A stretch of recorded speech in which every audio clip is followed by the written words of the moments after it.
अंकुर जी। हाँ राधे महाराज जी। राधे राधे महाराज जी। महाराज जी, मैं जीवन की मुश्किलों का सामना कैसे कर सकता हूँ? जब मैं हताश या निराश महसूस करता हूँ तो मुझे क्या करना चाहिए? नाम जप। नाम जप में बहुत सामर्थ्य है। मैं आपको अपने अनुभव की बात बताता हूँ। नाम जप में इतनी सामर्थ्य है कि किसी की सहयोग की जरूरत नहीं है। आप हर तरह से पार हो जाएंगे, हर तरह की मुसीबत से पार हो जाएंगे। तो अगर हम भगवान का भरोसा करते हैं तो हमारी आर्थिक, हमारी स्वास्थ्य, हमारी सामाजिक, हमारी बौद्धिक हर समस्या का समाधान हो जाएगा, क्योंकि भगवान सर्व सामर्थ्यशाली है। संसार में कोई अगर अपनी कमी बताए भी, अपनी समस्या बताए भी, तो दूसरा शोषण कर सकता है, पोषण नहीं कर सकता।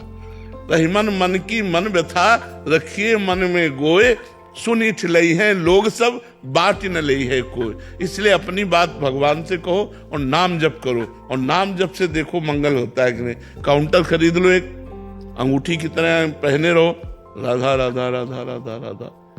जपते हो? नहीं जपते हो, इसीलिए कह रहा हूं एक काउंटर खरीदो और आज से 10,000 नाम रोज जप करोगे, राधा राधा राधा राधा 10,000 बार। जब समय मिले, चलते फिरते उठते बैठते, उसमें क्या है, 10,000 उसमें जब गिनती आ जाए तो समझ लो एक दिन का काम हो गया। 10,000 नाम रोज जप करो, फिर देखो भगवान की कृपा। ठीक है? हाँ। अच्छा, जैसे हम ये बात कह रहे हैं ना, हो सकता है इनको विश्वास लाओ, क्योंकि इसमें पैसा नहीं लगा। आज का कलयुगी प्राणी ऐसा है कि एक कलावा, थोड़ी सी राख, थोड़ा सा जंतुर मंतुर, उस पर विश्वास हो जाएगा, लेकिन राधा ला पर विश्वास नहीं। अब फिर ही आए तो उनकी बात का बात तो नहीं। अगर बात का महत्व हो जाए तो हम भाई कह रहे 10,000 नाम रोज जप करो, और आप देखना आगे चल करके भगवान के नाम में भाव कुभाव अनख आलसहु, नाम जपत मंगल दिशि दसहु, 10 दिशाओं में मंगल हो जाएगा। महाराज जी, जो आपको सुनते हैं सोशल मीडिया के माध्यम से, यहाँ आ नहीं सकते, वो भी इस नियम को पालन कर सकते बिल्कुल हैं? बिल्कुल बिल्कुल बिल्कुल क्योंकि पक्का। अगर करेंगे तो महाराज जी उनका भी तो लाभ ही है। हाँ बिल्कुल पक्का लाभ होगा। कितने ऐसे लोग आए हैं जो सुध करके सुधर करके आए हैं, हमारे पास बाद में आए, पहले सुधर गए हैं, पहले उन्होंने गंदे आचरण त्याग दिया, फिर वो हमारे पास आए हैं। ऐसे कितने लोग हैं, ऐसे कितने लोग हैं। तो ये व्यर्थ थोड़ी जाएगा। आप मोबाइल से भी सुने तो व्यर्थ नहीं जाएगा। अनिल सिंह जी। शिवेश। राधे राधे महाराज जी। गुरुदेव भगवान, मेरा प्रश्न ये है कि निरंतर भगवदानंद की अनुभूति क्या गृहस्थ धर्म में भी प्राप्त की जा सकती है? गृहस्थ धर्म और विरक्त धर्म ये शरीर के हैं, ना कि स्वरूप के हैं। स्वरूप से हम सब भगवत धर्म वाले हैं। जितनी जातियां हैं और जितने धर्म हैं, वो सब देह भाव को लेकर हैं कि नहीं? स्वरूप को लेकर हैं क्या? स्वरूप में तो जो हम हैं सो तुम हो, जो तुम हो वही सब रूपों में है। तो हमें ये ध्यान रखना है कि हम गृहस्थ धर्म को स्वीकार किए हुए हैं, तो उस धर्म का पालन तो हम कर रहे हैं, लेकिन हम हैं कौन? ममैवांशो। भगवान ने क्या कहा? मेरे तुम अंश हो। जब ये बात हम ध्यान रखेंगे कि हम भगवान के हैं, भगवान हमारे हैं, और हम भगवान का स्मरण करते हुए हर कार्य करेंगे, तो हम क्यों नहीं भगवदानंद में मस्त हो जाएंगे? क्यों नहीं हो जाएंगे? गृहस्थ धर्म सबसे बड़ा धर्म है। विरक्त पैदा कहाँ होते हैं? विरक्त संत कहाँ पैदा होते हैं? गृहस्थों के यहाँ ही तो पैदा होते हैं। विरक्त संतों का पेट कहाँ भरता है? गृहस्थों के यहाँ तो भरता है। विरक्त संतों को वस्त्र कौन देता है? गृहस्थ धर्म ही तो देता है। तो सबका मूल पोषण कहाँ से हो रहा है? गृहस्थ धर्म से। यदि हम धर्म पूर्वक मेहनत करके धन कमाएं और उस धन से अपने परिवार का पोषण करें, आए हुए अतिथि साधु महात्मा का भोजन वस्त्र आदि के द्वारा सम्मान करें और नाम जप करें, तो भगवत प्राप्ति और भगवदानंद सहज है। गृहस्थ धर्म कोई भगवत प्राप्ति में बाधक थोड़ी है। बाधक है ममता मोह, बाधक है अहंकार। मैं ये, मैं वो, मेरा, मैं और मोर तोर तय माया, जय बस कीन्हे जीव निकाया। और अगर हम ये बात सोच लें, नाथ सकल संपदा तुम्हारी, मैं सेवक समेत सुतनारी, तो खत्म। मैं और मोर तोरते माया, और अगर नाथ सकल संपदा तुम्हारी, मैं सेवक समेत सुतनारी। भक्ति, वही भक्ति हो गई और वही माया हो गई। जो कर्म कर रहे हैं अपने लिए कर रहे हैं, यही माया हो गई। जो कर्म कर रहे हैं वो भगवान के लिए कर रहे हैं, यही भक्ति हो गई। भाव बदल गया तो वही कर्म भक्ति हो गया, और भाव बदल गया तो अब जैसे हम भगवान का श्रृंगार कर रहे हैं, दिखाई दे रहा है भक्ति, लेकिन है कि 4 लोग प्रभावित हो, 4 रुपया चढ़ावे, वो माया बन गया, वो माया कृत्य हो गया। भगवत कार्य भी वो माया में हो गया। और माया में कार्य है, आप दुकान में बैठे हो, धंधा कर रहे हो, लेकिन आपका उद्देश्य कि अगर आज 100 रुपया ज्यादा आ जाएंगे तो हम वृंदावन जाएंगे, बिहारी जी के दर्शन करेंगे और एक संत को भोजन पवाएंगे। अल्लू, वही माया में कार्य भक्ति बन गया, भगवत कार्य बन गया। तो गृहस्थ धर्म को आप ऐसे ना देखिए, पर इतने कार्य हैं, इतनी प्रकार की धाराएं हैं चिंतन की, कि वो चिंतन समेट नहीं पाता। अगर समेट ले तो भगवद आनंद में मस्त हो जाए, और समेटने का तभी हो सकता है जब भगवान के भरोसे हो जाए और भगवान के आश्रित होकर, नाथ सकल संपदा तुम्हारी, मैं सेवक समेत सुतनारी, सब काम बन जाएगा। ऐसी भावना से चलो और नाम जप का प्रयास रखो, तो गुरु कृपा से, भगवान कृपा से गृहस्थ धर्म में भी आप महाभागवत हो सकते हैं, आप भगवान के चिंतन परायण हो सकते हैं। और बड़े बड़े महापुरुष हुए, अम्बरीश जी तो चक्रवर्ती सम्राट थे, अपने तो एक गृहस्थी में 2, 4, 10 लोग, वो तो पूरे चक्रवर्ती राजा थे और महान भक्त थे भगवान के, जिनकी रक्षा में सुदर्शन चक्र रहता था।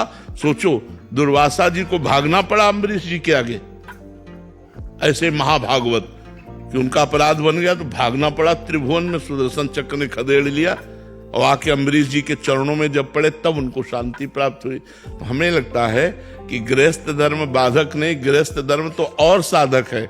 यदि हम भजन ठीक से करें तो 4 को खवा कर पा रहे हैं, कहीं भंडारा पाने नहीं जा रहे, स्वयं मेहनत करते हैं, अपने परिवार का पोषण करते हैं और 1-2 को पवा देते हैं। ये सबसे बड़ा कार्य है। गृहस्थ धर्म कोई छोटा धर्म नहीं, हमें तो लगता है सबसे बड़ा धर्म है, क्योंकि इसी से सब धर्मों का पोषण होता है, सब महात्माओं का सबका पोषण इसी से होता है। तो बहुत अच्छा भजन हो सकता है। मन करता है गुरुदेव को छोड़ के सब वृंदावन चले आए जो तो क्या करोगे? आप भंडारा खा के संसार का चिंतन करोगे? समझ आया ना? घर गृहस्थी में धर्म से चल रहे हो तो मन वैरागी हो रहा है, और जब वैराग लेकर के आओगे तो घर का चिंतन आएगा, पत्नी का चिंतन आएगा, पुत्र का चिंतन आएगा। हमारी बात मान लो, वहीं रहकर भजन करो, डट के मेहनत करो, परिवार का पोषण करो, नाम जप करो, मंगल हो जाए। विपिन कुमार जी, ग्रेटर नोएडा से। राधे राधे। राधे राधे महाराज जी। महाराज जी, आपने हमें सिखाया कि हर किसी में भगवान का अंश है और समदृष्टि समभाव रखना चाहिए, लेकिन गुरुदेव इस कलयुग में चाहे समाज हो, प्राइवेट जॉब हो, पॉलिटिक्स, हर जगह झूठ, कपट और स्वार्थ भरा है। सही बात बोलने पर भी लोग विरोध करते हैं, अच्छाई को मजाक उठाते हैं। ऐसे में कैसे समभाव रखा जाए? हाँ, कलयुग का तो प्रवाह सतयुग, त्रेता, द्वापर और कलयुग। ब्रह्मा जी के 4 पुत्र हैं, तो ब्रह्मा जी ने चारों को बुलाया और सतयुग से कहा, बेटा हमने नरक बनाया है। ब्रह्मा जी का ही तो बनाया हुआ है ना, रचना तो सब ब्रह्मा जी ने की, हमने नरक बनाया है। तो उनका पिताजी, हमारे राज्य में कोई नरक नहीं जाएगा। तो त्रेता से कहा, त्रेता ने कहा, बड़े भैया जैसा कह रहे वैसा ही हमारे भी आचरण होंगे। द्वापर से कहा, द्वापर ने कहा, आज्ञा पालन की कोशिश करूंगा। जब कलयुग से कहा तो कलयुग ने कहा, पिताजी जैसे बड़े भैया ने कहा हमारे राज्य में कोई नरक नहीं जाएगा, ऐसे वादा करते हैं हमारे राज्य में कोई स्वर्ग नहीं जाएगा। क्यों? पापाचरण, झूठ, कपट जिससे नरक जाने वाला है, वो सब आचरणों की बाहुल्यता है, उसी आचरणों की बाहुल्यता। आप देख लीजिए, शराब पीना, मांस खाना, पराई स्त्री से व्यभिचार करना, जुआ खेलना, झूठ बोलना, हिंसा करना, ये सब बाहुल्यता है। तो इस बाहुल्यता में आपको बचाना है, ना कि उस नरक के प्रवाह में बह जाना है। हमको सत्य से चलना, चाहे हमें लोग गाली दें, चाहे लोग हमें साथ ना दे, लेकिन सत्य का साथ परमात्मा देता है। असत्य के सैकड़ों साथी हो सकते हैं। एक आदमी शराब पीता था, गंदे आचरण करता था, गुंडई करता था, तो 20 लोग उसका सम्मान करते थे और 20 लोग अपने दरवाजे पे बैठालते थे।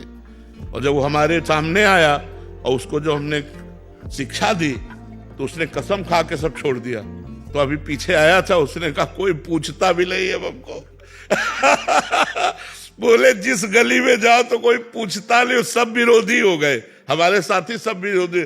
तो संसार, हम सही कह रहे हैं, संसार ऐसा है। और अगर सीधा आदमी है, धर्म से चलता है, तो उसका उपहास किया जाएगा। कलयुग का ऐसा धर्म है। लेकिन हमको चाहिए कि हमें अपने धर्म से चलना चाहिए। लोग गाली दें, उपहास करें, लेकिन भगवान हमारा साथ देंगे। सच्चाई से चलेंगे तो हमारा मंगल हो जाएगा, बुराई से चलेंगे तो हमारा नाश हो जाएगा। धर्म से चलोगे तो सही ढंग से चलो, अधर्म से चलोगे, ज्यादा उपद्रव करोगे, पुलिस मार देगी तुम्हें, या तो विविध प्रकार से आप रोग ग्रसित हो जाओगे, नष्ट हो जाओगे। तो हमें लगता है धर्म से चलो। मनुष्य जीवन बहुत कीमती जीवन है, इससे भगवान को प्रसन्न कर लो, इससे परोपकार कर लो, इससे समाज की सेवा कर लो, राष्ट्र की सेवा कर लो। इसलिए हमें मनुष्य शरीर मिला। गंदे आचरण करना, गंदा खान पान करना, दूसरों को दुख देना, हिंसा करना इसलिए नहीं मिला। हम मनुष्य हैं। मनुष्य वही जो परोपकार परायण हो, जो दूसरों को सुख दे सके। रामदीन बिश्नोई जी, जो राधे राधे महाराज जी। राधे राधे महाराज जी। महाराज जी, पहले आप एकांतिक वार्तालाप में टेबल पर प्रभु जी की छवि रखते थे, तो क्या इसके पीछे का कोई भाव था? पहले महाराज जी एक छवि रहती थी ना राधा वल्लभ लाल जी की, वहाँ हाँ, हाँ, हमारे अंदर भाव यह था कि अगर कोई प्रणाम करता है तो मेरे प्रभु को प्रणाम करता है, इसलिए छवि सामने रखते थे। और अब यहीं बैठे हुए हैं तो छवि की जगह ये हृदय भी तो मंदिर है, इसमें भी तो मेरे प्रभु बैठे। तो तुम्हें देखने के लिए वो बाहर छवि रखी थी, अब उसी को यहीं विराजमान रखते हैं कि यहीं विराजमान है। और दूसरा भाव, ये विराजमान है। हम इनके चरणों में बैठे हैं, आप दंडवत करोगे तो इनको दंडवत जाएगी, हमें दंडवत रहे। हमारे हृदय में भी वो विराजमान है और बाहर प्रकट रूप से हमारे स्वामी है श्यामा श्याम, वो विराजमान है। तो वहां पीछे हमारे छवि नहीं थी, इसलिए आगे रखते थे। अब अंदर भी छवि और पीछे भी छवि, इसलिए हम प्रकट में नहीं रखते, प्रकट में सामने नहीं रखते, पहले रखते थे। एकम जी, न्यू दिल्ली से। राधे राधे महाराज जी। महाराज जी, आपने बताया कि मनुष्य जीवन का ये लाभ होता है कि अच्छे कर्म, पूजा पाठ एवं नाम जप से नियति में परिवर्तन किया जाता है, परंतु नियति का ऐसा कौन सा भाग है जिसको परिवर्तन नहीं किया जा सकता? प्रारब्ध भोग, अशुभ प्रारब्ध भोग। जैसे हमारी किडनी फेल है, इससे परिवर्तन नहीं किया जा सकता। जो अशुभ प्रारब्ध बन चुका है कि अब तुमको ये भोगना है, वो भोगना पड़ेगा। अवश्य में भोक्तव्यम कृतम कर्म शुभाशुभम। शुभ और अशुभ कर्म जो प्रारब्ध बन गए, उन्हें भोगना पड़ेगा। इसीलिए बहुत चतुरता पूर्वक जो पाप कर्म बन जाए उसे फटाफट नष्ट कर दो। पाठ के द्वारा, अनुष्ठान के द्वारा, किसी भी प्रयास से, विद्वानों से सलाह लेकर कि हमसे पाप बन गया, उसको नष्ट कर दो, प्रारब्ध ना बनने पावे। अगर प्रारब्ध बन गया तो फिर भोगना पड़ेगा। कैंसर है, किडनी फेल है, हार्ट फेल है, ये नाना प्रकार के दुख, बड़े बड़े दुख आ जाते हैं और उनको बड़े बड़े संतों को भोगना पड़ता है। जो खूब भजन करते हैं उनको भी भोगना पड़ता है। इसलिए प्रारब्ध जब तक नहीं बनता तब तक तो नष्ट हो सकता है, और जहां वो प्रारब्ध बन गया फिर उसे भोगना पड़ता है। इसलिए ये प्रारब्ध नहीं मिटाया जा सकता। अतीत जी, लंदन से। राधा वल्लभ से। राधा वल्लभ शेरिवंश महाराज जी। महाराज जी, जैसे आप बताते हैं कि श्री जी और सदगुरुदेव एक ही तत्व हैं, तो फिर गुरुदेव अपने शिष्यों और दूसरे लोगों से निरपेक्ष क्यों दिखाई देते हैं? उनकी बाहरी व्यवहार उदासीन जैसा क्यों दिखाई देता है? क्योंकि संत रूप में निरपेक्षता ही सिद्धि है। अभी हम अपने साधकों से कह रहे थे कि सब कुछ हो जाता है, बाबा जी बन जाता है सब, लेकिन वो संसार से अपेक्षा नहीं छोड़ पाता। और संत का स्वरूप है निरपेक्षम मुनिम शांतम निर्वैरम शम दर्शनम। भगवान कह रहे हैं कैसे संत के पीछे पीछे भगवान डोलते, निरपेक्षम, किसी की अपेक्षा नहीं। वो भगवत स्वरूप से प्यार करते हैं, पांच भौतिक शरीरों से प्यार नहीं करते। वो भगवान के प्रेम में डूबे रहते हैं, इसलिए किसी से कोई अपेक्षा नहीं रहती। वो निरपेक्ष रहते हैं। निरपेक्ष माने किसी की अपेक्षा न रखना, और जो किसी की अपेक्षा नहीं रखते वही सबसे प्यार कर सकते हैं। और जो किसी से अपेक्षा रखते हैं वो प्यार ही नहीं कर सकते। अपेक्षा रखना स्वार्थी की पूर्ति प्यार कहा। और तभी तो सर्व मंगल जगत का वही संतों के द्वारा होता है जो निरपेक्ष होते हैं। जो अपेक्षाकृत जीवन व्यतीत करते हैं उनके द्वारा थोड़ी होता है। जो अपनी आवश्यकताओं की पूर्ति के लिए अपेक्षा रखते हैं उनके द्वारा जगत मंगल नहीं होता। जगत मंगल उन्हीं के द्वारा होता है जो निरपेक्षम मुनिम शांतम निर्वैरम सम दर्शनम। निरपेक्ष है, मननशील है, शांत है, निर्वैर है, समदर्शी है। ऐसे संतों के द्वारा जगत का मंगल होता है। ऐसे संत भगवान के प्रिय पार्षद होते हैं। ऐसे संत ब्रह्मबोध महापुरुष होते हैं।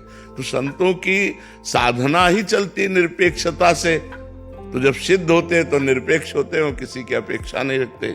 क्योंकि जितनी अपेक्षाएं हैं वो सब मायाकृत है, उस स्वरूप में स्थित रहते हैं। तो इसलिए संतों का निरपेक्ष स्वरूप है। तो क्या श्री जी का तुम अपेक्षाकृत स्वरूप समझते हो? अगर गुरु निरपेक्ष है तो श्री जी तो आपसे पहले से ही निरपेक्ष है। जब जितनी गुरु कृपा करेंगे उतने श्री जी कृपा दृष्टि करेंगे। बिना गुरु के, बिना रसिकों के, बिना सखियों की कृपा के श्री जी की कृपा का पात्र भाजन ही नहीं बन सकता कोई। तो जो निरपेक्ष है, तो देखो कितने निरपेक्ष हैं। कहीं सृजन हो रहा है, कहीं पालन हो रहा है, कहीं श्रृंगार हो रहा है, और निरपेक्ष है। परमात्मा का स्वरूप ही निरपेक्ष है। वही गुरु का स्वरूप है, गुरु इष्ट का स्वरूप वही। हाँ, अब दूसरी बात आई, आप जितना प्रेम करोगे उससे बढ़ के वो आपसे प्रेम करेंगे। वो निरपेक्ष है। पर यदि आप प्रेम किए तो आप जितना प्रेम करोगे तो उससे बढ़कर वो आपको प्रेम करेंगे। आपने तन मन प्राण गुरु को, इष्ट को समर्पित कर दिए तो इष्ट पीछे पीछे घूमेगा। भक्तन पीछे यो फिरत जो बछड़ा संग गाय। आपका प्रेम बटा हुआ संसार में तो निरपेक्ष है। आपने अपने प्रेम को सबकी ममता ताग बटोरी, मम पद मनहि बांधि बर डोरी। तो फिर भगवान उसके ऊपर प्रेम की वर्षा कर देते हैं, पीछे पीछे डोलते हैं। अपने भक्ति के लिए भगवान रुदन करते हैं, अपने भक्त के चरण चापते हैं, अपने भक्त के घोड़े हाँक रहे हैं, रथ हाँक रहे हैं, अपने भक्त के लिए बिकने को तैयार है। पर भक्त के लिए जिसने तन मन प्राण सर्वस्व भगवान को समर्पित कर दिया है, जो अपेक्षाकृत जीवन रखते हैं, उनके लिए भगवान निरपेक्ष है, गुरु निरपेक्ष है। और जो अपेक्षाकृत न रहकर अपने जीवन को प्रभु या गुरु के शरण में पूर्ण रूप से समर्पित कर देते हैं, उनका गुरु प्रेम तुम क्या जानो। हम कितना प्यार करते हैं उन बच्चों से जिन्होंने माँ बाप परिवार सबको छोड़कर केवल श्री जी की शरण ली, तो उनको पता नहीं। लेकिन हम इनको कितना प्यार करते हैं इन संतों को, वो हमारा हृदय जानता है। जैसे कछुआ अपने अंडों को सूखे पे दे आता है, लेकिन जल के अंदर बैठा उसी का चिंतन करता है, तो उसके चिंतन के प्रभाव से उसके अंडे बच्चों के रूप में परिणित होकर के उन्हीं के पास आ जाते हैं, कछुआ के पास ही आ जाते हैं। ऐसे ही संत गुरु अपने शरणागत जनों का चिंतन के द्वारा पोषण करके उनको अपने समान बना देते हैं, उनको प्रभु मैं बना देते हैं, श्री जी मैं बना देते हैं। समझ में आ रहा है आपको? नितिन कुमार जी। राधे राधे राधे महाराज जी। महाराज जी, प्रारब्धवश जीवन में कुछ कठिन परिस्थितियां आ गई हैं, हम उन्हें भगवान का प्रसाद मानकर सहन कर रहे हैं, पूजा पाठ नाम जप और साधना भी कर रहे हैं, फिर भी मन में एक डर सा बना रहता है कि आगे इससे भी अधिक विकटता बना रहता है। किसका प्रश्न है? हाँ, ये बना रहता है क्योंकि अभी हमें पूर्ण विश्वास नहीं, हम अभी अपने परमात्मा को पूर्ण जानते नहीं, अपने भगवान को जानते नहीं। समस्या इतनी बुद्धि है, भगवान अनंत है, वो चाहे जितना विकराल रूप समस्या धारण करे, जरा सी है। भगवान अनंत महिमाशाली है। एक बार ब्रजवासी सब गाय चरा रहे थे, तो मुंजा टवी वन है एक, मुंजा टवी वन में आग लग गई। वैसे ही जंगल में आग लग जाए और बड़ी हवा चलने लगी और बीच में वो फंस गए मुंजा टवी में। अब उन्होंने पुकारा, हे कृष्ण हे करुणामय, अब तुम इस दावानल से हमारी रक्षा कर सकते हो, इस जंगली आग से हमारी रक्षा कर सकते हो। भगवान ने सब सखाओं से, ग्वाल वालों से कहा, आप सब लोग आंख मूंद लो। सबने आंख मूंद ली। भगवान अपने मुंह से पूरी अग्नि पी गए। भागवत में लिखा हुआ है, अपने मुख से पूरी अग्नि का पान कर गए भगवान। और जब उन्होंने आंख खोला तो देखा भांडीरवट में है, मैं गाय बछड़ा सहित सब भांडीरवट, कर तुम अकर तुम अन्यथा कर तुम सर्व समर्था सा ईश्वरा। जो करने लायक है वो तो कर ही देता है, जो नहीं करने लायक वो भी कर सकता है, जो बिल्कुल असंभव है वो भी हो सकता है। भगवान की कृपा से क्या नहीं हो सकता है, असंभव को भी संभव कर दे वो परमात्मा होता है। तो जब हमें विश्वास है पर हमारा इतना भगवान के प्रति अपनापन नहीं है ना, हमें भगवान की महिमा का पूर्ण ज्ञान नहीं है ना, तो इसलिए हमको लगता है कि पता नहीं भगवान कृपा ना करेंगे तो डूब ही जाएंगे। हर समस्या का समाधान नाम जप करते हुए भगवान पर दृढ़ विश्वास रखो। कर्म का भोग हो जाने पर समस्या खत्म हो जाएगी। वो हमारे कर्म का परिणाम आया है, जो हमने मनमानी पापाचरण किया है वो प्रारब्ध बनकर हमें दुख भोगाने आया है, हमको दुख भोगना ही पड़ेगा। इसलिए नाम जप करते हुए भगवान का आश्रय लेकर दुख भोग लेते हैं। जैसे रात है तो सुबह हुआ, दिन आया, ऐसे ही दुख है तो सुबह हुआ, सुख आया। शांति धारण करो और भयभीत मत हो। भगवान सब कुछ करने में समर्थ है, असंभव को भी संभव कर दे वो भगवान है। इसलिए नाम जप करो, नाम जप से सब ठीक हो जाएगा। और भगवान पर दृढ़ विश्वास रखो कि हमारा अमंगल नहीं होगा क्योंकि मैं भगवान की शरण में हूँ। अगर शरणागत हो तो ऐसा भाव रखो। अखंड प्रताप सिंह जी। राधे राधे। महाराज जी, यदि कोई व्यक्ति बार बार हमें दुख देता हो और तो क्षमा और दृढ़ता में संतुलन कैसे रखें? क्योंकि हमें कोई ऐसा अपराध बना है जो बार बार हमको दुख भोगना है। वो व्यक्ति वचन के द्वारा, चेष्टा के द्वारा उपहास करेगा, गाली देगा, वो हमारी संपत्ति को छेड़ेगा, बार बार हमको दुख देगा, क्योंकि हमारा प्रारब्ध भोग है। इसलिए चुप होकर के सह जाना चाहिए। और जिस दिन प्रारब्ध संपन्न हो गया तो उसको दंड मिल जाएगा अपने आप, क्योंकि उसका तो कर्म बन रहा है और आपका प्रारब्ध मिट रहा है। यदि आप चुपचाप सहन करते गए तो दूसरी जगह ऐसा फंस जाएगा कि उसको दंड मिल जाएगा, आपको सताने का उसको दंड मिल जाएगा। विश्वास कीजिए, धर्म बिल्कुल चौकन्ना होकर चारों दिशाओं में व्याप्त है। धर्म की गवाही कौन है? दिन रात, आकाश, पृथ्वी, वायु, जीवात्मा, सब इंद्रियां, मन, यही गवाही है। जिनके द्वारा तुम कर रहे हो ना, यही गवाही है। ये साक्षी बन जाते हैं, हाँ ऐसा हुआ, एक सेकंड में हिसाब हो जाता है। वहां किसी और की गवाही की थोड़ी जरूरत होती। या तो दिन में पाप करोगे या रात्रि में पाप करोगे। जो पाप करोगे मन और इंद्रियों से करोगे। और जीवात्मा तो है ही है, मन है, इंद्रियां, ये सब गवाही है। सत्य साक्षी के लिए किसी और की गवाही की जरूरत नहीं पड़ती है। तो इसलिए आपका प्रारब्ध है, आप उसे भोग लीजिए। और जो सामने आपको दुख दे रहा है उसका नवीन कर्म बन रहा है। जब आपका भोग समाप्त हो जाएगा उसका भोग शुरू होगा, दूसरी जगह फंस जाएगा और दंड विधान में वो अपने जो किए हुए कर्म का फल है वो प्राप्त कर लेगा। इसलिए आप शांत रहिए, गंभीर रहिए। जैसा भी हो, जब आपको सहा न जाए तो भगवान के सामने बैठ करके प्रार्थना कीजिए, प्रभु मुझसे अब सहा नहीं जा रहा, आप देख लीजिए, वो विधान बना देंगे, वो विधान बना देंगे, हमने देखा है। तनिष्का सेठी जी। राधे राधे महाराज जी। महाराज जी, संसार में रहते हुए, नाम जप करते हुए क्या हमें अपने माता पिता, भाई बहन से अपेक्षा या लगाव होना चाहिए या नहीं? बिना प्रेम के कर्तव्य कैसे निभा सकते हैं? वैसे लगाव मोह जनित नहीं होना चाहिए, भगवत भाव जनित होना चाहिए। किसका प्रश्न है? हाँ, लगाव भगवत भाव जनित होना चाहिए, मोह जनित नहीं होना है। मोह जनित होने पर फिर आप दुखी हो जाएंगे। आप अपने भाई से प्यार करेंगी और कुछ समय बाद आप अपेक्षा रखेंगी कि भाई आपको वैसा ही प्यार दे, और समय परिवर्तन होने पर उसकी बहू आ गई, उसके बच्चे हो गए और वो आपकी तरफ देखना भी बंद कर दिया, बोलना भी बंद कर दिया, बुलाना बंद कर दिया, तो आप दुखी होंगी कि मैंने तो इतना भाई से प्यार किया और भाई हमारा। तो अगर हम अपेक्षा रखते हैं और मोह युक्त प्यार करते हैं तो परिणाम में दुख प्राप्त होगा। यदि हम निरपेक्ष रहते हैं और भगवत भाव से प्यार करते हैं कि हमारे भाई में भी तो भगवान विराजमान है, हमारी माँ में भी भगवान विराजमान है, हमारे पिता में भी भगवान विराजमान, खूब प्यार करो, प्यार की रोक नहीं, लेकिन भगवत भाव होकर और अपेक्षा रहित होकर। आपने उनके साथ जो अच्छा बर्ताव किया उसके बदले में आप अपेक्षा न रखें कि वो आपको भी ऐसा सुख दे, तो आप सुखी हो जाओगे। तो वही कर्म आपको भगवत मार्ग में आगे बढ़ा देगा।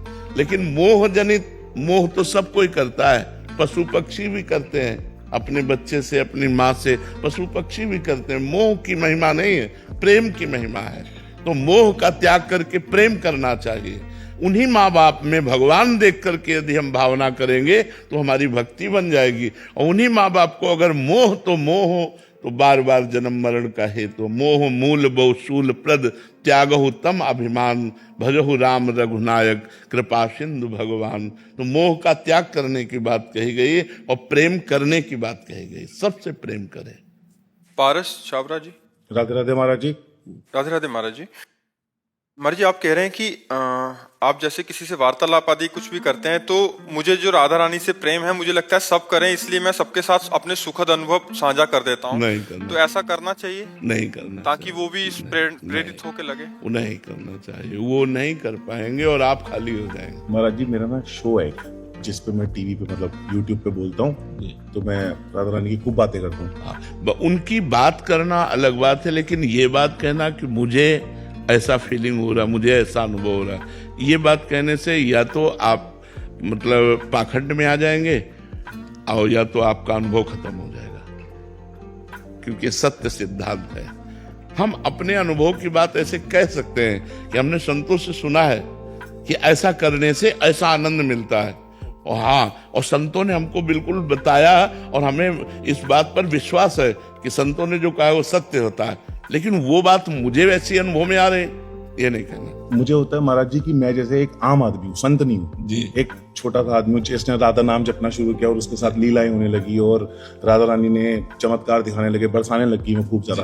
तो मन करता कि बताओ, लेकिन अब से मैं संतों का नाम लेके ही बताऊं। हाँ, उसमें ये कहे कि हमको ऐसे ऐसे साधक मिले कि बिल्कुल राधा नाम नहीं जपते थे, और जब से जपना शुरू किया तो उनको बहुत लौकिक और पारलौकिक भी लाभ प्राप्त हुआ।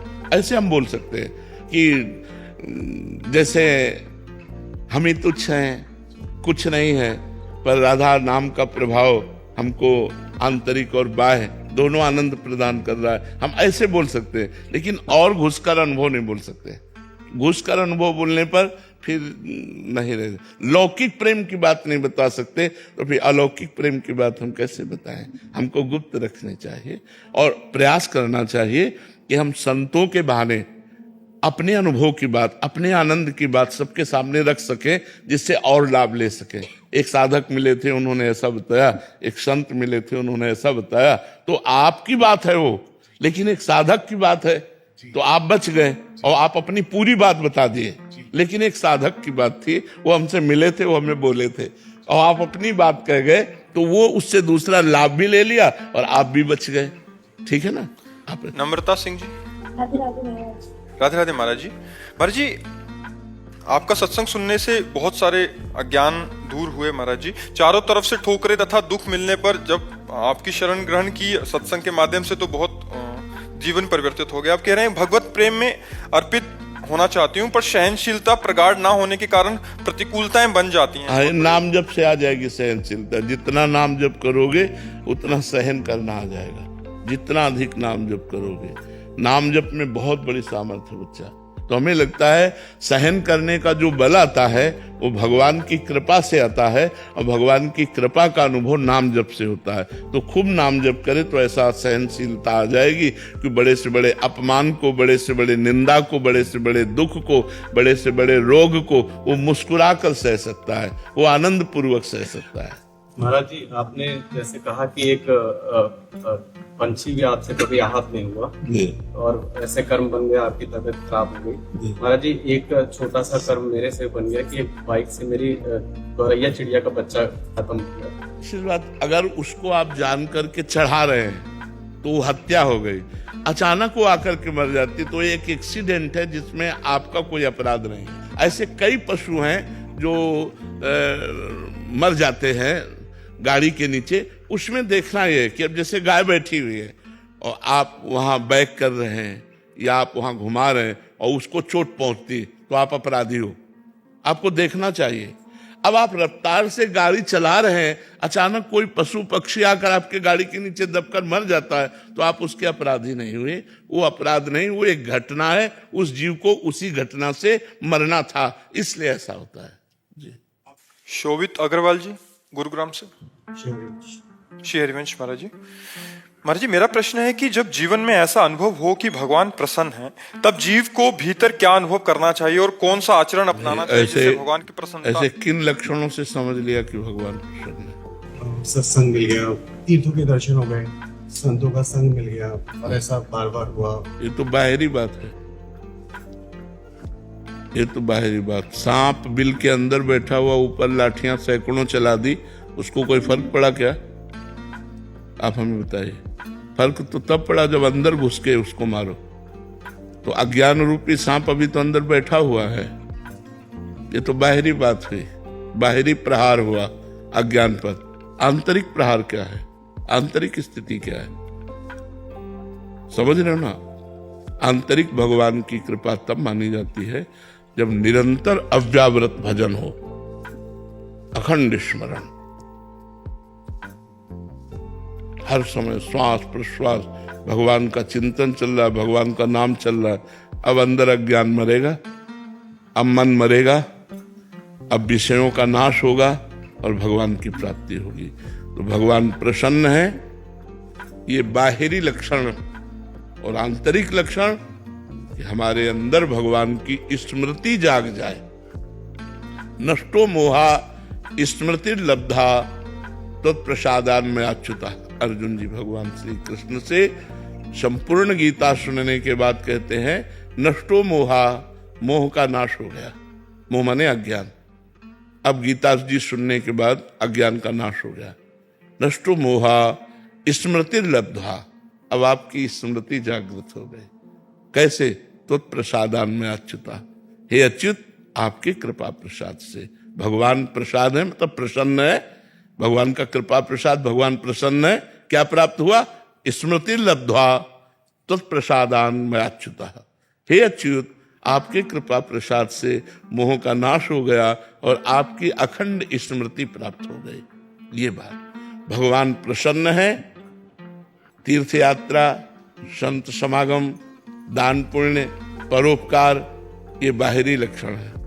अंतर का लक्षण सतत भगवान का नाम स्मरण। नाम स्मरण चल रहा है भगवान का अंदर से, भगवान की याद, भगवान की स्मृति, भगवान के लीला गुण का चिंतन, अब संपूर्ण भगवान की कृपा है। अगर हम बाहरी संत समागम करें, तीर्थ यात्रा करें, परोपकार करें और अंदर से विषय चिंतन करें और विषयों का सेवन करें, बात तो कूड़ा ही रही ना, बात में रंग थोड़ी आया। अंदर से विषय चिंतन छूट गया, भगवत चिंतन हो रहा है। अब शरीर से जो परोपकार संत समागम अब मंगलमय हो गया। समझ रहे हो आप हमारी बात? Doctor Tony Gupta ji. कोटि कोटि प्रणाम गुरु जी। गुरुदेव भगवान, मेरा प्रश्न है कि ऐसा क्या करें जो हमारे भजन बढ़ता रहे और पुष्ट हो? कभी कभी भजन बहुत बढ़ता है और कभी एकदम कम हो जाता है, ऐसा क्यों? भजन स्थिरता। भोजन सुधार करो, संग सुधार करो, देखना सुनना सुधार करो, भजन को सुधार हो जाएगा। आप हमारी बात मानो। मोबाइल से व्यर्थ की बातें देखना बंद करो, लोगों से व्यर्थ की बातें करना बंद करो, गंदे आचरणों पर ब्रेक लगा दो, भोजन पवित्र पाओ। अपने आप भजन देखो बनता है कि नहीं बनता, भजन में उत्साह आ जाएगा। ये सब पदार्थ जो है रजोगुण प्रकट करते हैं। शतोगुण के लिए हमें सात्विक भोजन पे आना पड़ेगा। जिसका भोजन नीरस उसका भजन सरस, और जिसका भोजन सरस उसका भजन नीरस। ये हमने देखा है। और रूखी सूखी 4 रोटी और थोड़ी सब्जी पालो तो भजन में मन लगेगा। जो अच्छे अच्छे पदार्थ कहे जाते हैं ये रजोगुणी होते हैं, ये रजोगुणी संसार की तरफ भगाते हैं। तो भोजन का यदि सुधार हो, कम भोजन करो। जैसे भोजन हमें ऊर्जा शक्ति प्रदान करता है, लेकिन हम छक के भोजन पालें तो हमारी ऊर्जा शक्ति को नष्ट करता है। हमें भूख में इतना भोजन पाना चाहिए कि मतलब जैसे हम 4 रोटी पा लिए और हमें लगता है कि अभी 1 रोटी और पा सकते हैं, तो अब नहीं पाना चाहिए। 1 रोटी की गुंजाइश रखनी चाहिए कि अभी हम इतना भोजन पा सकते हैं, तो छोड़ दो, मत पाओ। थोड़ा भूखे रहना, भोजन के बाद थोड़ा लगना चाहिए कि अभी मैं पा सकता हूं। इतना अगर भोजन पाओगे तो शरीर आपका स्वस्थ रहेगा। मोटा होना स्वस्थ नहीं कहा जाता, शरीर का बहुत चर्बीवान होना स्वस्थ नहीं कहा जाता, स्फूर्तिवान होना स्वस्थ कहा जाता है। और चिंतन परायण स्वस्थ, तो भोजन का सुधार करो, देखने सुनने का सुधार करो, बोलने का सुधार करो, और नाम बार बार हठ पूर्वक जपो तो भजन में प्रीति हो जाएगी। आयुष जी। श्री हरिवंश महाराज जी। महाराज जी, भगवत प्राप्त महापुरुष अपने अंतिम समय में क्या क्या लीलाएं करते हैं? क्योंकि प्राय देखा है, अगर वो कुछ करते हैं तो भगवत प्राप्त कहाँ हुए? अगर वो कुछ करते हैं तो भगवत प्राप्त कहाँ हुए? जो भगवत प्राप्त हो गए तो वो तो खिलौना है, अब जैसा भगवान कराएंगे वैसा होगा, है ना? क्या है, जैसे कुछ शिष्यों को वो दूर कर देते हैं उनकी अंतिम लीला के समय, अब वो भगवान जैसा उस समय उनके करवाते, अब वो भगवान के हाथ के खिलौना है, वो यंत्र हैं। अब यंत्री जैसा रिमोट दबाएगा वैसा वो नाचेंगे। जो सिद्ध महापुरुष होते हैं वो भगवान के हाथ के खिलौना होते हैं, जैसा भगवान उनसे करवाना चाहते हैं वैसा व्यवहार होता है। अब वो स्वयं करता नहीं रहे, अगर स्वयं करता रहे तो भगवत प्राप्त कैसे होगा? जब कर्ता भाव ही खत्म हो जाता है तभी तो भगवत प्राप्त होता है। जो भगवत प्राप्त हो गया तो भगवान उससे लीला करवाते हैं। अब वो कभी क्या लीला करते हैं अपने बस की बात नहीं समझना, इसलिए संत महापुरुष जो भगवत प्राप्त है केवल नमस्कार है और उनकी आज्ञा का पालन करे, उनके बाहरी व्यवहार को न देखे। बाहरी व्यवहार तो बड़ा विचित्र उनका होता है। अब वो उनका काम तो हो गया है तो संसार में उन्मत्त है, अब उनमें उनकी तो कोई ये नहीं देखा तो उनके है नहीं, सीमा तो है नहीं, वो उन्मत्त है। भगवदा अनुभूति में वो आनंद में मस्त है, भगवान जैसी प्रेरणा करते वैसी लीला होती। किसके द्वार खड़े हो जाए जाके, किसका उद्धार कर दें, किससे मिले, कब मिले, क्या मिले, कैसे मिले, ये सब भगवान के ऊपर है। उनकी कोई इच्छा नहीं, वो निरपेक्ष है, वो भगवत प्राप्त हैं तो वो अकर्ता हैं, उनके अंदर कोई कर्तापन का भाव नहीं कि मैं ये करूं या ये कर सकता हूं, ऐसा भाव नहीं रहता। आलोक कुमार जी हाथरस से। राधे राधे महाराज जी। गुरुदेव भगवान, आप कहते हैं कि हमारे कैमरे में एक भी फोटो नहीं रहती, सब डिलीट हो जाती है, तो गुरुदेव भगवान आपके अलावा हमारा कौन है? फिर हमें निकुंज में कैसे जगह मिली? आप इन रूपों की बात करते हैं, हम आप सबको बहुत प्यार करते हैं, लेकिन आपके कुर्ता पैजामा को प्यार नहीं करते हैं, आपके पैंट शर्ट को प्यार नहीं करते, आपको प्यार करते हैं। ऐसे आपका कुर्ता पैजामा जैसे आपके शरीर के लिए, ऐसे ये शरीर कुर्ता पैजामा आत्मा का है। समझ रहे हो ना हमारी बात? आत्मा की पोशाक ये शरीर है। जैसे हम पहला बनियान पहनते हैं, फिर उसके ऊपर शर्ट पहनते हैं, फिर उसके ऊपर कोट पहनते हैं, पूरी पोशाक होती है ना, ऐसे आत्मा की पूरी पोशाक है। कारण शरीर, फिर सूक्ष्म शरीर, फिर स्थूल शरीर। स्थूल कोट, सूक्ष्म शरीर शर्ट, कारण शरीर बनियान। लेकिन ये तीनों वस्त्र हैं, ना कि मैं हूं। तो वस्त्रों की फोटो नहीं आती, आपसे प्यार है। जो आप है वही आप है, जो आप है वही आप है। हमारी बात समझ में आ रही? जो आप हैं वही आप है, जो आप है वही आप है, और आप ही मेरे प्रीतम हैं, तो वो तो बसे ही हुए है। अब दूसरी फोटो कहां से समाए? धर्मशाला जब भर जाती है तो यात्रियों को वापस कर दिया जाता है। पी मूर्ति नयनन बसे तेहि रस रहाय समाय, ये लक्षण सुन प्रेम के और न कुछ सुहाय। जब प्रिया प्रीतम मानस पटल पर छा गए तो आप ही आप हैं, आप ही आप हैं। इसलिए हम आपसे बहुत प्यार करते हैं, ना कि आपकी पोशाक से। ये सब पोशाकें हैं और ये सब मिटने वाली हैं। ये ना पहले थी ना आगे रहेंगी, बीच में कुछ दिनों के लिए है, इसके बाद नष्ट हो जाएंगी। मानते हुए बात कि नहीं? इसीलिए इन पोशाकों पर हम प्यार नहीं करते। इन पोशाकों को जो पहनने वाले आप हैं, आपको बहुत प्यार करते हैं, आपसे प्यार करते हैं। और जो आपका स्वरूप है वो आपका स्वरूप है, जो आपका स्वरूप है वही आपका स्वरूप है। बस ये समझ में ले आया, इसीलिए ऐसा लगा। हम तो अपने आप को जानते नहीं। हाँ, यही कहा ना, ये समझ में नहीं आया, इसीलिए लगा कि महाराज जी तो किसी को प्यार ही नहीं करते। नहीं, हम सबको बहुत प्यार करते और सच्चा प्यार करते हैं, किसी स्वार्थ से प्यार नहीं करते कि आप कुछ दें तो मैं आपको प्यार करूं। बिल्कुल निस्वार्थ प्यार आपसे है और आप सबका कल्याण हो, आप सब सुखी रहें, आप सब स्वस्थ रहें, बस यही हमारी भावना है।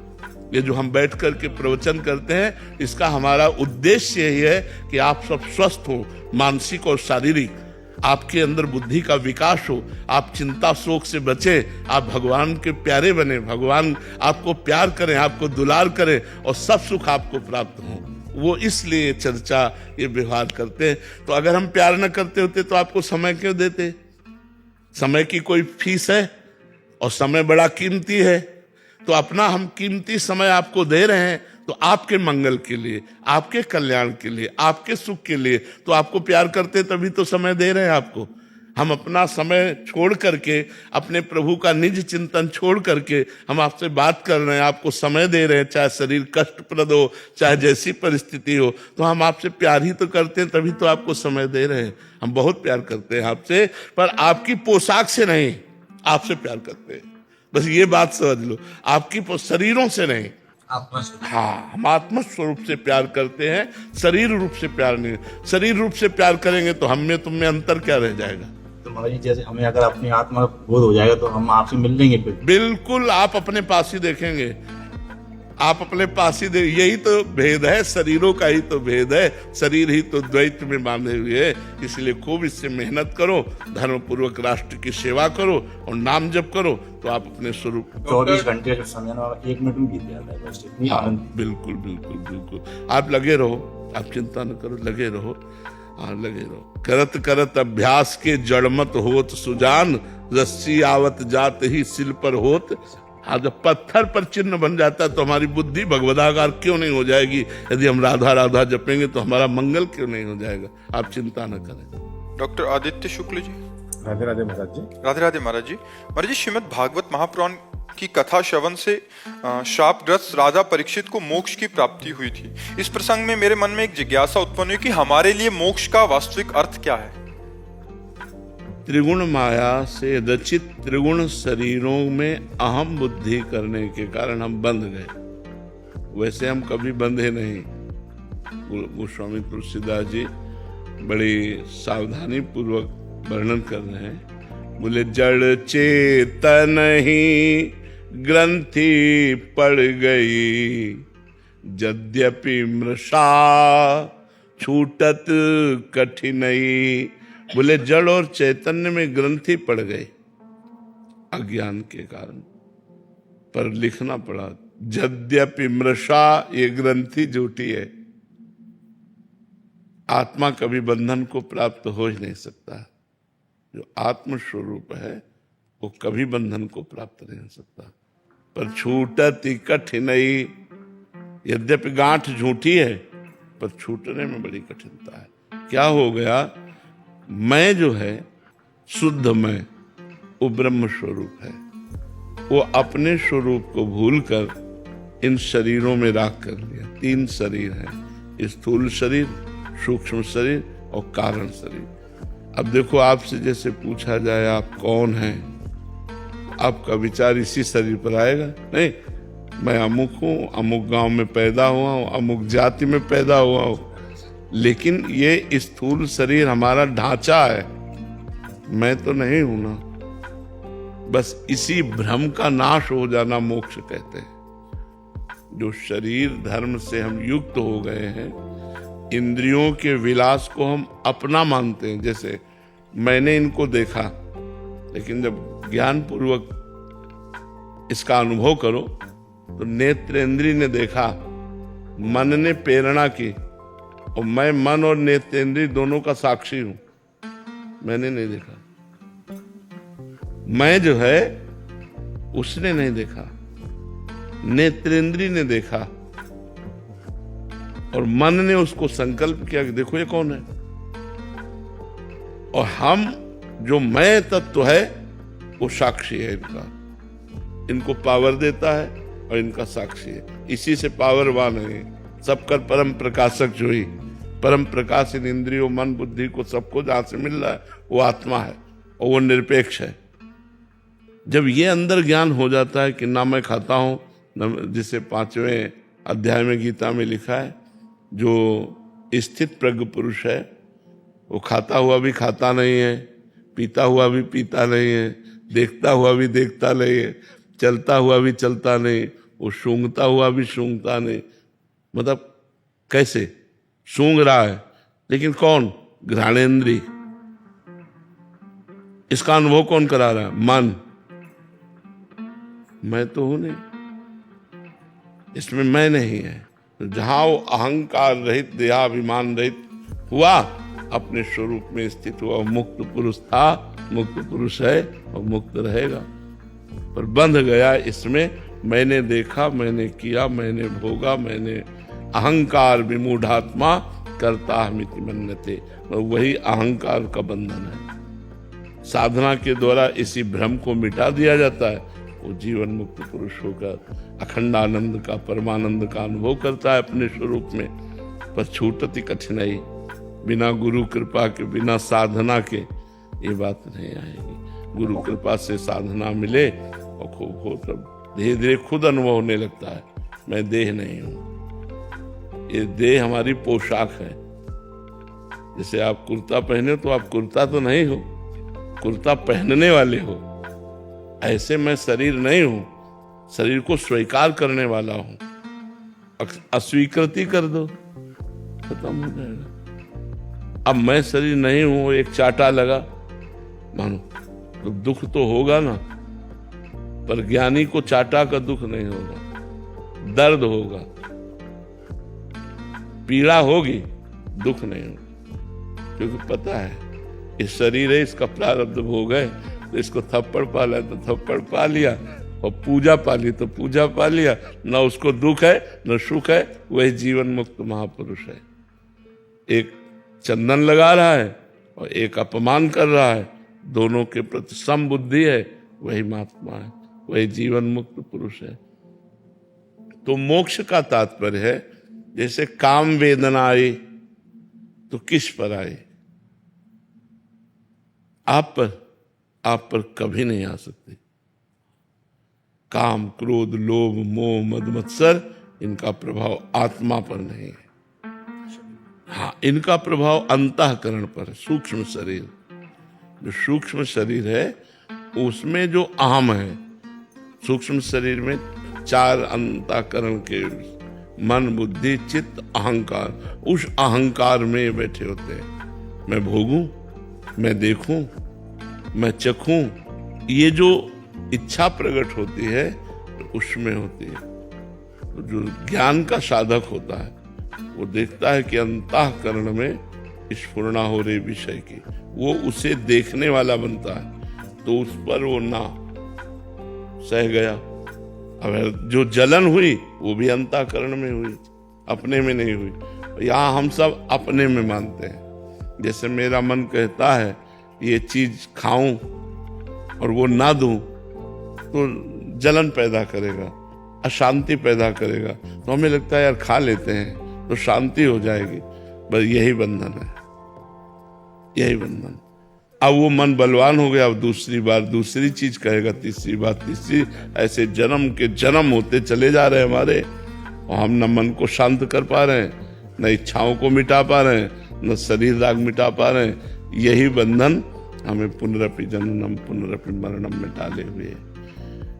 अब गुरु की शरण लेकर जब हम भजन करते हैं और अंदर ज्ञान विज्ञान उत्पन्न होता है, विवेक, तो होए विवेक मोह ब्रह्मभागा, तब रघुवीर चरण अनुरागा, तो फिर सब बात बन जाए। तो भजन करो, भजन करो और संतों का संग करो, शास्त्रों का स्वाध्याय करो और सहना सीखो। गर्मी, सर्दी, बरसात, भूख, प्यास, काम, क्रोध, लोभ, मोह, मद, मत्सर, जो सहन कर गया वो महात्मा हो गया, जो टूट गया वो विषयी हो गया। यही खेल चल रहा है। सहन कर जाओ, मन की पीड़ा को सहन कर जाओ। यमहीन व्यथ्यन्ते ते पुरुषम पुरुषर्षभ सम दुखा सुखाधीरम स्वमृतत्वाय कल्पते। जो सह गया, व्यथित नहीं हुआ, मन की पीड़ा से हारा नहीं, सुख दुख में समान भाव रखा, वो अव्यय पद का अधिकारी, परम पद का अधिकारी हो जाता है। वो अमृत पद में स्थित हो जाता है। और सही पूछो तो स्थित नहीं हो जाता, वो स्थित था। हाँ, अनुभव केवल होता है, भ्रम हट गया, अनुभव हो गया, वो तो मुक्त था ही। उससे कभी कोई नहीं मान सकता।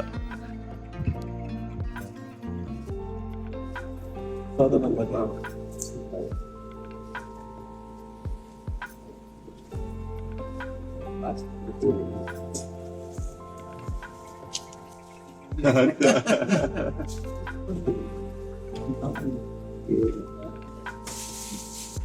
महाराज जी, विराजिए। जपो मन राधा राधा नाम, जपो मन राधा राधा नाम, जपो मन राधा राधा नाम, जपो मन राधा राधा नाम, जपो मन राधा राधा नाम, जपो मन राधा राधा नाम, जपो मन राधा राधा नाम, जपो मन राधा राधा नाम, जपो मन राधा राधा नाम, जपो मन राधा राधा नाम, जपो मन राधा राधा नाम। राधा राधा राधा राधा राधा राधा राधा राधा राधा राधा राधा राधा राधा राधा राधा श्यामा श्यामा श्यामा श्यामा श्यामा श्यामा श्यामा श्यामा राधा राधा राधा राधा राधा राधा राधा राधा कृष्ण कृष्ण कृष्ण कृष्ण कृष्ण कृष्ण कृष्ण कृष्ण कृष्ण कृष्ण कृष्ण कृष्ण कृष्ण कृष्ण कृष्ण कृष्ण वृंदावन वृंदावन वृंदावन वृंदावन वृंदावन वृंदावन वृंदावन वृंदावन वृंदावन वृंदावन वृंदावन वृंदावन श्री राधा राधा राधा श्री राधा श्यामा श्यामा श्यामा श्री श्यामा श्यामा श्यामा श्यामा श्री श्यामा कृष्ण कृष्ण कृष्ण कृष्ण कृष्ण कृष्ण कृष्ण कृष्ण कृष्ण कृष्ण राधा राधा राधा राधा राधा राधा राधा राधा राधा राधा राधा कृष्ण कृष्ण कृष्ण कृष्ण कृष्ण कृष्ण कृष्ण कृष्ण कृष्ण कृष्ण कृष्ण कृष्ण। जय हो। श्री राधा कृष्ण भगवान की, श्री राधा गोलोक बिहारी जी महाराज की, श्री निम्बार्क भगवान की, हित हरवंश प्रभु की।